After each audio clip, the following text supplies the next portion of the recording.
अस्सलामु अलैकुम वरहमतुल्लाहि वबरकातुह।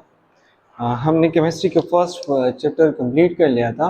उसके बाद सेकंड चैप्टर है, तो सेकंड चैप्टर का डेफिनेशन नेम क्या है कि स्ट्रक्चर ऑफ द एटम, कि एक एटम है तो उसका स्ट्रक्चर कैसे बनेगा। तो इसी चैप्टर में जो हमारा सेकंड चैप्टर है, तो इसमें हम इसी को डिफाइन करेंगे कि एटम का स्ट्रक्चर कैसा है, उसमें इंटरनल क्या है, उसके शेल्स में क्या होते हैं, उसके न्यूक्लियस में क्या है।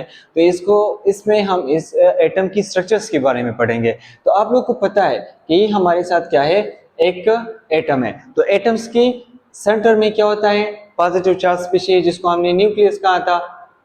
और जो साइड्स पर वो लेयर्स है, तो उसको हमने कहा था कि ये शेल्स है या एनर्जी लेवल है। या इंशाल्लाह इसी चैप्टर में हम इसको कंटिन्यू करेंगे।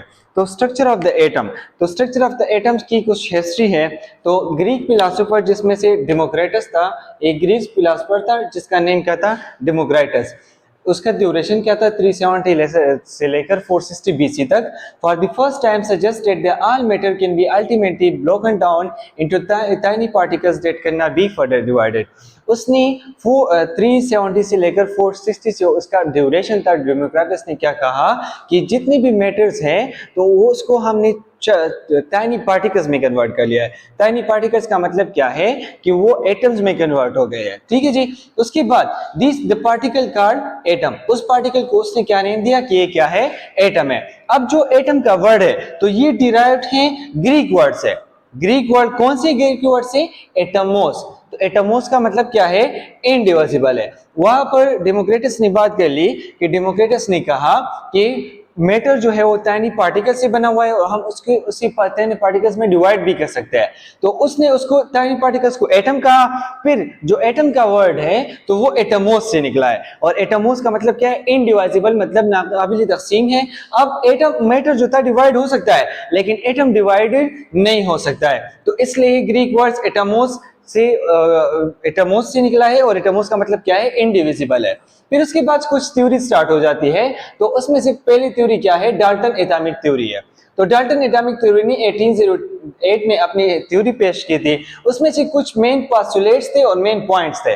तो उसी मेन पॉइंट्स को हम डिस्कस करेंगे कि matter is composed of very small particle called atom. हमने पहली बात कर ली कि जो एटम है, तो जो मैटर है तो वो स्मॉल पार्टिकल से बना हुआ है, उस स्मॉल पार्टिकल को एटम कहते हैं। फिर atom is indivisible particle. Atom is indivisible particle मतलब क्या है कि एटम को हम डिवाइडेड और नहीं कर सकते हैं। उसके बाद एटम के नेदर बी क्रिएटेड ना डिस्ट्रॉय, न तो एटम को हम बना सकते हैं और न हम उसको डिस्ट्रॉय कर सकते हैं। Atoms are particular elements are identical in size, shapes, mass and are also other properties। मतलब क्या है कि अगर ऐसा एलिमेंट है जो सेम एलिमेंट है, सोडियम है, तो उसका जो एटम होगा उसकी साइज, शेप और उसकी जितनी प्रॉपर्टीज है तो वो क्या होगी, सेम होगी। अगर हम बात कर ले ऐसी एटम की जो डिफरेंट एलिमेंट से कंसीडर करता है, कोई फॉर एग्जांपल एक सोडियम है, एक कैल्शियम है, तो डिफरेंट एलिमेंट है, तो डिफरेंट एलिमेंट्स की जो पार्टिकल्स होंगे, मतलब जो एटम्स होंगे, तो वो भी अपनी प्रॉपर्टीज में क्या होंगे, डिफरेंट होंगे। अब जितने भी केमिकल रिएक्शंस होते हैं तो वो तो या तो कॉम्बिनेशंस ऑफ द एटम्स की वजह से होते हैं या सेपरेशन ऑफ द एटम्स की वजह से होते हैं।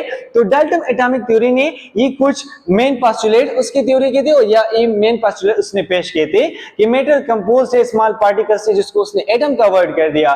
फिर एटम जो इंडिविजिबल पार्टिकल है, मतलब वो तकसीम नहीं हो सकता है।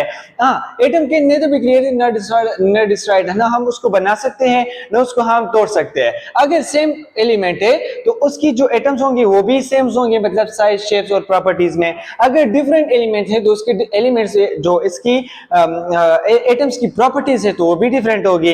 ऑल केमिकल जितने भी केमिकल रिएक्शंस होते हैं तो या कॉम्बिनेशन या सेपरेशन ऑफ द एटम की वजह से होते हैं। अब हमारा जो मेन टॉपिक है जो एग्जाम में आता है वो है रदरफोर्ड एटॉमिक मॉडल। तो रदरफोर्ड एटॉमिक मॉडल जो है वो 1911 में प्रपोज किया हुआ था।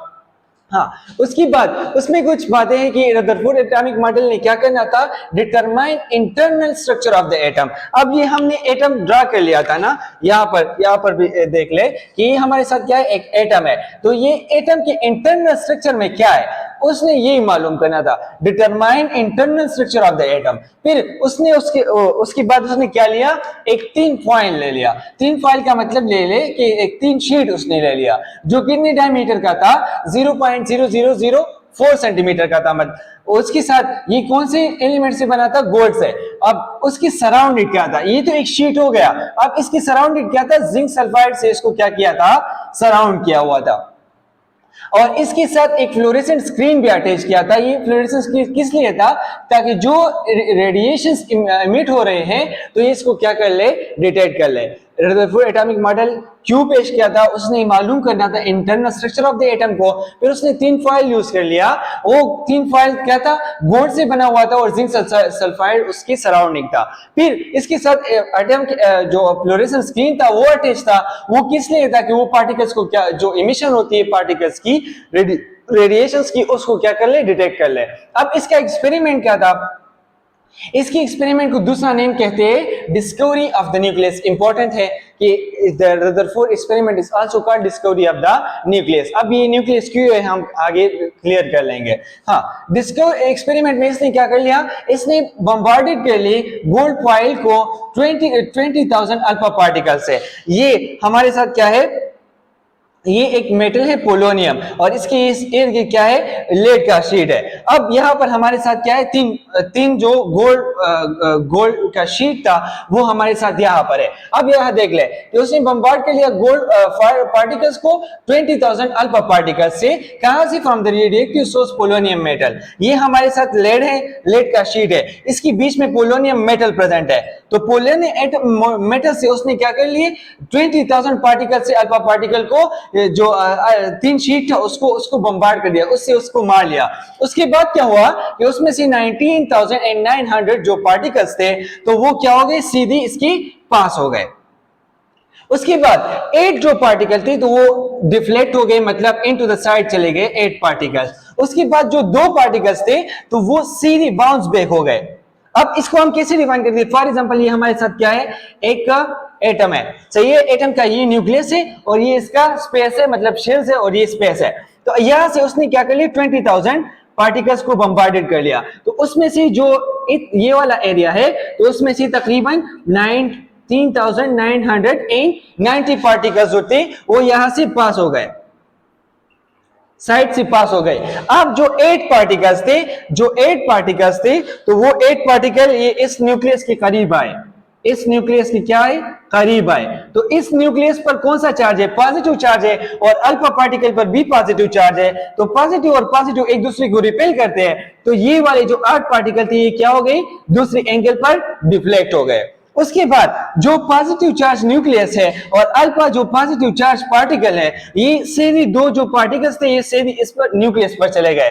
तो पॉजिटिव एक दूसरे को रिपेल करते हैं, तो इसी सेम एंगल पर ही क्या हो गए, वापस से बाउंस बैक हो गए। तो मतलब यहाँ पर क्या था कि एटम का जो जितना ज्यादा स्पेस है तो वो क्या है, एम्प्टी है, और उसकी बीच में से पॉजिटिव चार्ज स्पीशीज प्रेजेंट है, जिसको क्या कहते हैं, एटम कहते हैं। 19,900 पार्टिकल्स क्या हो गए, पास हो गए। 8 पार्टिकल क्या हो गए, डिफ्लेक्ट हो गए, और 2 पार्टिकल उसके साथ क्या हो गए, बाउंस बैक हो गए।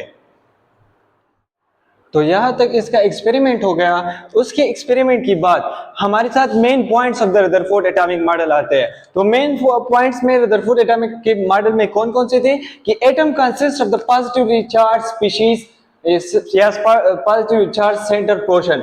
यहां पर देख ले कि ये हमने एटम ड्रा किया था, जो पार्टिकल्स यहां से 2 पार्टिकल्स यहां से डायरेक्टली गए थे तो वो वापस बाउंस बैक हो गए थे।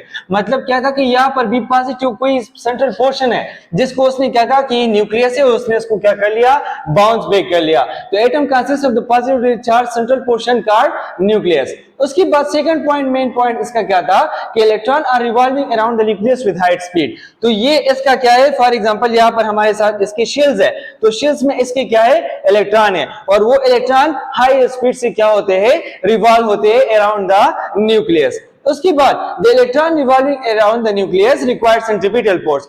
अब ये हमारे साथ क्या है, एक न्यूक्लियस है और इसके साथ ये शेल्स है और शेल्स में इलेक्ट्रॉन है। तो ये इसकी जो इलेक्ट्रॉन इर्द गिर्द रिवॉल्व होते हैं, तो इसके लिए सेंट्रीपिटल फोर्स की जरूरत है। सेंट्रीपिटल फोर्स वो फोर्स है, अगर एग्जांपल दे लूं उससे क्लियर हो जाए। फॉर एग्जांपल हमारे हैंड में क्या है, एक रस्सी है, रस्सी टाइप है, ठीक है, और उसके साथ आपने पत्थर अटैच किया हुआ है और इसको आप ऐसे घूम वो क्या कर रहे हो, रिवॉल्व कर रहे हो। तो उसमें से जो सेंटर यहां से जो मेरा हैंड है वहां से उस पत्थर पर क्या लगता है, फोर्स लगता है, उसकी वजह से वो क्या हो रहा है, सेंटर में क्या हो रहा है, रिवॉल्व होता है। तो इसी तरह ये इलेक्ट्रॉन क्या, न्यूक्लियस क्या करता है, इलेक्ट्रॉन पर फोर्स लगाता है और वो भी सेंटर में क्या हो रहा है, रिवॉल्व हो रहा है। तो इस टाइप ऑफ फोर्स को क्या कहते हैं, सेंट्रीपिटल फोर्स। तो जो इलेक्ट्रॉन रिवॉल्व होता है अराउंड द न्यूक्लियस, उसके लिए किसकी जरूरत है, सेंट्रीपिटल फोर्स की जरूरत है। उसके बाद the atom most space empty, for example यहां पर हम देख लेते हैं, तो यहां पर 19,990 जो पार्टिकल्स थे तो वो क्या हो गए थे, पास हो गए थे। मतलब क्या है कि जितना भी यहां पर जो एरिया है तो वो क्या है, मोस्टली एम्प्टी है। सिर्फ सेंट्रल पोर्शन में एक स्मॉल टाइप स्पीशीज प्रेजेंट है, जिसको उसने क्या कहा कि न्यूक्लियस है। एग्जांपल इसका हम क्या लेते हैं कि फॉर एग्जांपल एक फुटबॉल ग्राउंड है और उसमें आपने बीच में से एक बॉल को रख दिया है, और जो फुटबॉल का ग्राउंड है तो वो एज अ एटम कंसीडर होता है, और जो बॉल है तो वो क्या है, एज अ न्यूक्लियस कंसीडर होता है।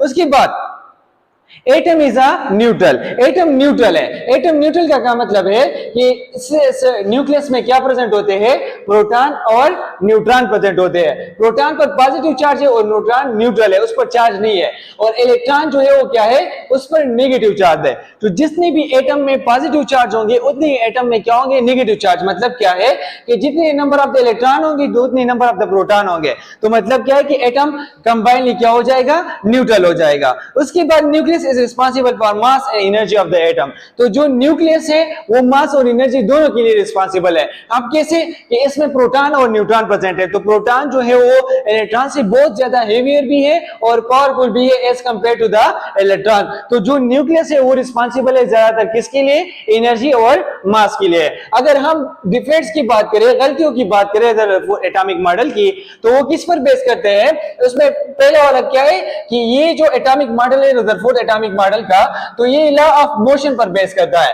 लॉ ऑफ मोशन पर बेस करता है या लॉ ऑफ द ग्रेविटेशन पर फोर्स करता है। तो अब ये दोनों लॉ क्या कहते हैं, ये एप्लीकेबल होते हैं न्यूट्रल बॉडीज के लिए, चार्ज बॉडी के लिए नहीं होते हैं। तो मतलब क्या है कि हमारे साथ जो चार्ज बॉडी आएगी तो ये जो मॉडल्स है या जो ये जो थ्योरी है इस पर क्या नहीं होगा, एप्लीकेबल फिर नहीं होगा। तो ये इसका एक डिफेक्ट था। दूसरी बात, according to the Maxwell theory के मुताबिक electron are charge body revolving around the nucleus and emit energy ultimately fall into the nucleus. अब ये कहता है कि हमारे साथ न्यूक्लियस है और इसके इलेक्ट्रॉन रिवॉल्व होते हैं।